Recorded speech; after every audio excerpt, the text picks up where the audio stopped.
Thank you, Mr. Pitella. The Earl of Dartmouth wishes to put a question to you. Do you agree? Pitella, thank you for taking my question. In your speech, the translator describes you describing the nomination of Mr. Juncker as a victory for democracy. At the next session of the Parliament, will Mr. Juncker's name be the only name put forward for the Parliament to vote on? And if Mr. Juncker's name is the only name put forward for the Parliament to vote on, as has always happened in past precedents, how can this possibly be a victory for democracy, even for a socialist?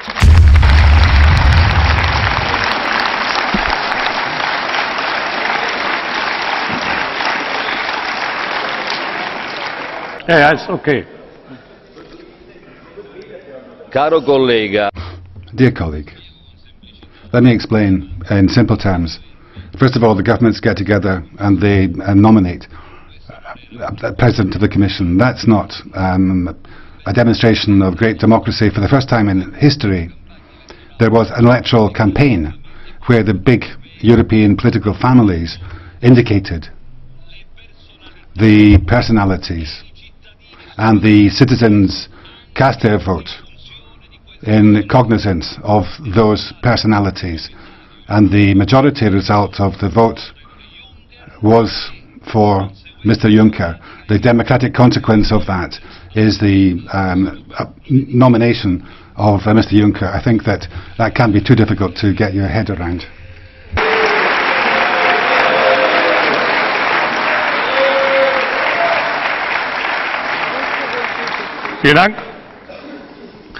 Thank you. Kamal, now for the Liberals and Democrats, Mr. Verhofstadt. Mr. President, first of all, welcome to the new group's leaders who are here, Manfred Weber, Mr. Pitella and Mr. Kamal. You shall see we are a funny club. You have the most sympathetic people are Rebecca naturally and Mrs. Zimmer. The most outspoken one is naturally Mr. Farage, and you shall see I'm the most disciplined one in this whole house.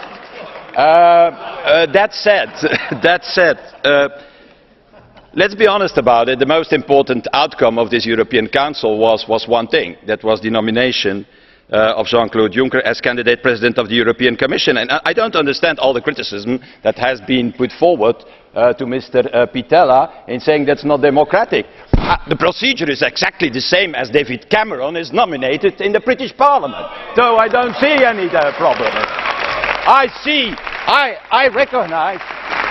I recognize the British democracy as a real democracy, and it is time also to recognize that this Parliament is the real European democracy of the European continent. So, instead of criticizing this, I think it's a big victory for the European Parliament, but not so much for the European Parliament, Mr. President, but for the European democracy and the European citizens that Mr. Juncker has been proposed. And we are now, in my opinion, entering in fact what I call a second phase of the process, because it's to Mr. Juncker now, as it is also the case in the British Parliament and in the British democracy, to find a majority around him, to make a coalition around him. And in my opinion, it has to be a broad coalition, a stable coalition, a pro-European coalition and majority of people and of groups who want to negotiate a programme and who want to have a new strategy of change for this European Union. And when I'm talking about change, I'm talking about real change. Not what Mr. Kamal has said is calling for. He has used, I think, at least 10 times the word change is an intervention, but what he is calling change, I'm calling it blocking all progress. It's going out of the euro, it's breaking up Schengen, it's stalling labour mobility, it's abandoning all European common policies. So less integration, less Europe. That's no change, that's regression, dear colleagues. Regression it is. No. What does it mean, the word conservative? Well, nothing, yeah, that's a good explanation. But if it means anything, that it means it's status quo. Conservatism is status quo, and that is what we don't want with this European Union today. Well, I'd just like to clarify a point that Mr Verhofstadt made, actually. Mr Cameron is actually a Member of Parliament for Witney. He is elected. Mr Juncker has not been elected by the people. That is the key difference, Mr Verhofstadt, and that is a reason why people are turning against the European Union.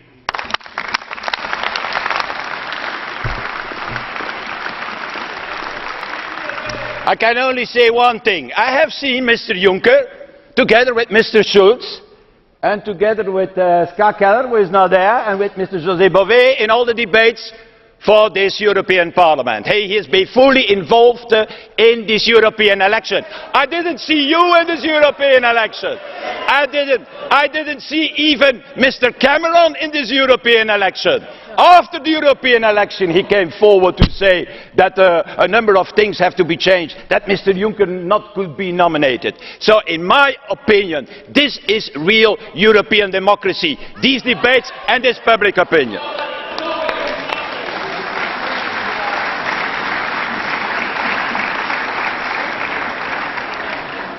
EFDD, Mr Farage. Well, good morning. And what a privilege to address the three great presidents of the European Union on behalf of my group and on behalf of UKIP, which topped the poll in the United Kingdom. Not, of course, that it just happened there. Right across Europe, on the left, the centre and the right, there are now more Eurosceptics in this Parliament than have ever been seen before. So imagine my surprise on the 27th of May as I headed to the Conference of Presidents meeting in Brussels, where the leaders of all the European groups sat in a room, and I wasn't sure, would they be nice to me? Would they be nasty to me? Would they accept that something fundamental had changed? Oh no, it was business as usual. And coming from the UK, we didn't even realise that these elections were seen to be significant as far as the next Commission President was concerned. The Tories didn't have a horse in the race. The British Labour Party disowned Martin Schulz. And the Liberal Democrats, who I'm pleased to say collapsed to one member, had you put old Verhofstadt on the British television, they'd have lost the lot. So we were pretty unaware. We were pretty unaware of what was going on. A victory for democracy, I'm not sure. The loser, who's the loser? Martin Schulz. He's become the President again of the European Parliament. It all looks like a bit of a stitch-up to me.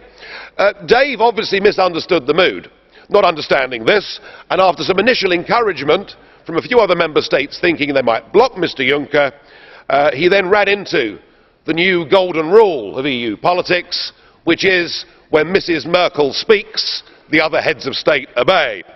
And the support for us simply melted away. You would have thought when in a hole stop digging, but no, Dave kept on digging away. And I must say, as the final vote approached, it began to feel a bit like the Eurovision Song Contest, where it doesn't really matter how good the British entry is, such is the dislike of our country around much of Europe, that we're always going to lose. I wonder what the prospects are now for renegotiation. Well, Mr Juncker has had a rough ride in the British press. We're told that he drinks cognac for breakfast. Yeah, I know that is not in the UKIP manifesto, I promise you. We're told he's Juncker the drunker. We're told he's a smoker. My God, isn't that awful? Some have even said that he drinks endless cups of black coffee, which is why he looks so old. I can't see him being in any mood to concede. And back to Mrs Merkel. She made it clear after the summit, when Cameron challenged the principle of ever closer union, she very gracefully said that we're all allowed to move at different speeds towards ever closer union, but we must continue in the same direction.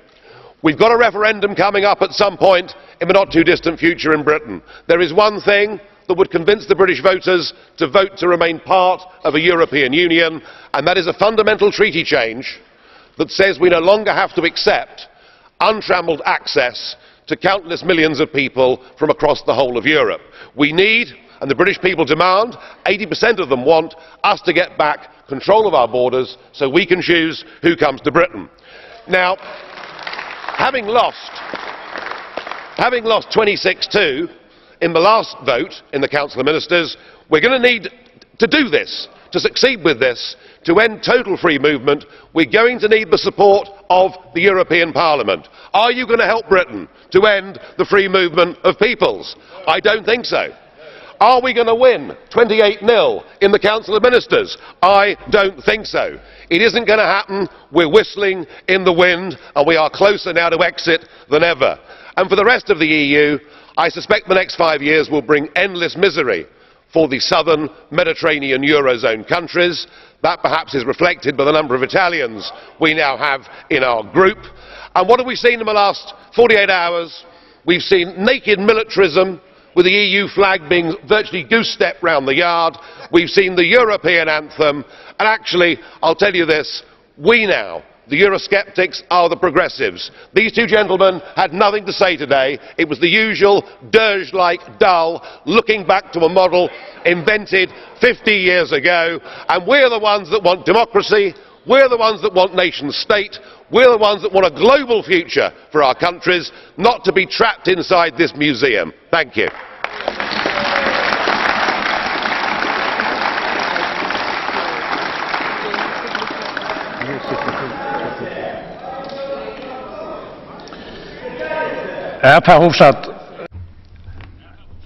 Mr. Verhofstadt. Mr. Verhofstadt, please settle down. Mr. Farage, what are you doing here? What I heard is basically the speech of the opposition. Mr. Verhofstadt. Mr. Verhofstadt, I'd like some respect, please. Mr. Farage, what are you doing here? What I heard is the speech of the leader of the opposition in the House of Commons. If you want to hold that kind of speech, get elected there. What are you doing here?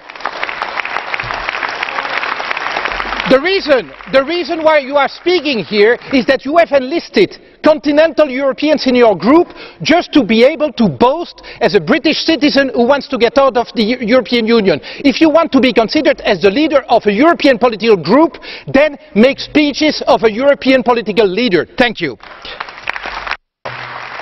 Well, Mr. Lamberts, I have to say, you sound like somebody from the old communist era saying that if anybody else has a different point of view, clearly they're mentally ill or there is something wrong with them. What you're going to have to get used to, all of you, is the idea that across the political spectrum there are now more Eurosceptics in this Parliament than there have ever been, and many of them do not subscribe to ever closer union. They don't subscribe to that flag. They don't want a European anthem. They want a modern Europe where we can trade together, cooperate together and have mutual respect for each other. And I'll tell you this, Mr. Lamberts, don't worry too much about my presence, because within the next 5 years I won't be here. All right?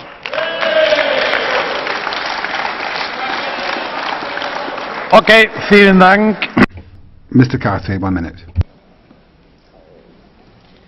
Voters across Europe, including Ireland, sent a very clear message to their governments and to the EU in May. That message, unfortunately, has been ignored by the recent European Council meeting. The austerity agenda that has been championed by European institutions has inflicted hardship on many families in Ireland and throughout Member States. The European Council has missed an opportunity to change direction, to abandon the policies that have created mass unemployment, mass emigration, that have hugely increased poverty levels and which have caused stagnation in domestic economies. Instead, the Council concentrated on a carve-up of top jobs in the European institutions and ignored the impact of their austerity agenda. It's time for a new Europe of equal states working against austerity and for investment in jobs and public services. Dan Dodds, 1 minute. Thank you, Mr. President. The recent European elections delivered a stark message to these institutions. Across Europe, people went to the ballot box not to commend the EU for work done, but to express disillusionment and to call for radical change in how Brussels operates. That genuine desire for a better Europe must not be ignored. In the United Kingdom, but not solely in the United Kingdom, the consensus is that Europe isn't working. People see an EU that has lost its way, obsessed with ever closer union, rather than what it was intended for: trade, cooperation and friendship. After the European summit and the anointing of Mr Juncker, and listening to the tone of this debate, I fear that the European establishment intend to answer the people with more of the same. More of the same economic and monetary union that has given record unemployment and a generation of young people condemned to long-term unemployment and loss of hope. Colleagues, it is time for change. Sadly, the tone of this debate suggests business as usual. Mr. Wilimski, 1 minute. Do you really think your state, your peoples, your cultures are represented by you here? We had a very low turnout, and there's 80% of people didn't vote. Please, this kind of European project is not relevant any longer. I'm from Austria. I was 8 years in the European Parliament. I left to say that my country, my people want competences back. We want sovereignty back, and we are not willing to accept a European nomenclature that wasn't voted by 80% of vote will determine our future. We don't want to be part of this. We saw the deals that was cut, the stitch up, Mr Juncker and so forth. The speaker's cut off.